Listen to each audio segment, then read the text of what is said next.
So let's discuss about Michael Carrick today. Michael Carrick, based on yesterday's game, you used to show me that you're a coach that reads the game and you learn from your mistake. But yesterday's game was an exemption. You did not learn from your mistake from your previous game against West Ham. You apply the same thing to this game. So let me talk now as an analyst. See, before I move straight to this video, we have a lot of fan base out there. Some people watch the Bills for the moment, for the fun. You love the club, but people like us watch to analyze. And any analysis I make, I'm never biased about it. So you might see that maybe because of the ex-manager. I'm first a Manchester United fan before any manager. So I will analyze based on the games we are playing. Now, like I used to say, I follow the philosophy. I accept the philosophy that don't change a winning team. But there can be a twist to that philosophy if the game you are playing next is a game that demands you to make a tweak from the winning game, and which the previous game we played back to back, especially the game of Fulham, West Ham, and the one we just played, demanded us to make a tweak of it.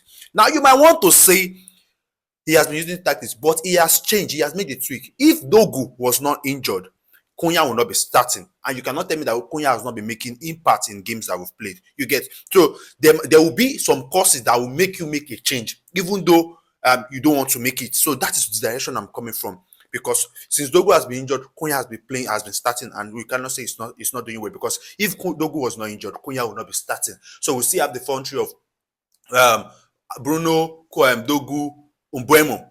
You get. Now let me go to the direction. Based on our next 5 games, we have Crystal Palace, we have Newcastle, we have Aston Villa, we have Bournemouth, we have Leeds. 2 of these games demands also have a 0.9 striker. See, as a manager, as a coach, you have to look at how am I approaching this game. Every team that you want to play must have seen that this is how you are approaching games, and they will set up their team to antagonize what you are bringing, because they will check up your previous game to understand how to play you. It's never a fluke. Now, you have a front three that shout out to Ruben Amorim for the signings. We have Umbuemo, we have Sesko, we have Cunha. These 3 were involved in the goal we scored yesterday. The 3 front three. Shout out to them.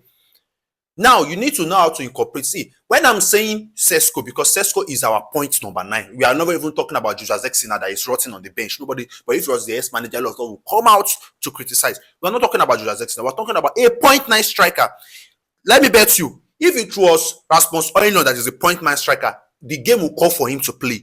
I'm never saying, because yes, Sesko has earned the right to be starting. I'm even going there after this point now. But the game demand for a 0.9 striker. A lot of what we say, who should he bench? I'm not saying you should bench Umbuemo. Umbuemo is your highest goal scorer. You cannot bench him for crying out loud. You need to know what you want. Ahmad is a right winger that is more direct. He do 1v1 and create space. Umbuemo do the crosses, do the pass, he inverts. So you need to know that, okay, this kind of game I'm playing, it demands me to have a right winger like Umbuemo. This game demands me to have a right winger like Ahmad. Then you're like, who am I sacrificing? See, in coaching aspect, you have to make sacrifice. You have to make the big calls. These are Manchester United games for moving forward. This demand you to make big calls, because every game is more important. You cannot just drop point anyhow. You get, that is the direction, because a lot of people like, see, we analyze. We are not being biased. I don't even be biased. If I want to bounce, you know me. You will know the way I made the video of want you to bounce, or want you to cash cruise. But this is a serious matter. There are games that demand you to have a point, and there are games that demand you to play a 9.5, because you need somebody that is mobile in that front to break down defense. So moving forward, Benjamin Sesko now as a striker has earned the right. He has earned it. He has earned that right that I can be starting. It has gone beyond the conversation of a point man now. It's now the conversation of this boy needs to get playing time, because it's never a fluke that when he comes in, even though our tactics is bad, but that instinct of every player on the field of play that there is a point man at the front, always aware of the box 18, is now what is working. Because I need to understand the tactics of yesterday's game. Obviously, the department that worked in yesterday's game for Manchester United versus Everton were the defense and the goalkeeper.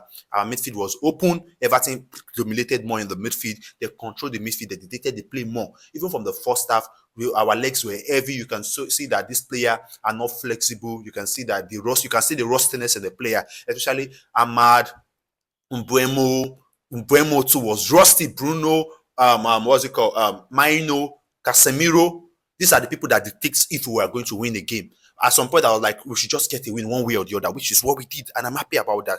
But we'll come back to the drawing board, talk to ourselves that, okay, we got a win, But we cannot, this thing we played yesterday, we cannot continue like that because it's not sustainable. Imagine playing a Aston Villa like this, that they can alt us from all these chances. The same thing as Everton. Everton too was rusty. So that is about the debate that everybody will say you are playing once a week. Once a week is not a good thing. Playing once a week is never a good thing. I'm telling it. Everton too were rusty. They played once a week. I people like, well, you don't have excuse. Hello, when you play often games, you are more informed.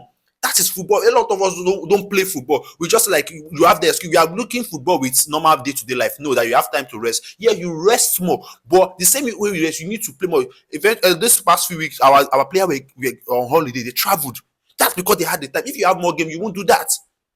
Imagine we play a team that are more intense, like Chelsea. They will beat us. But we can do better in this, and I know that Michael Carrick must have learned. I just wish he learned from his mistake that the next game need a point man and a point man in Benjamin Sesko. Let me know your thoughts in the comments.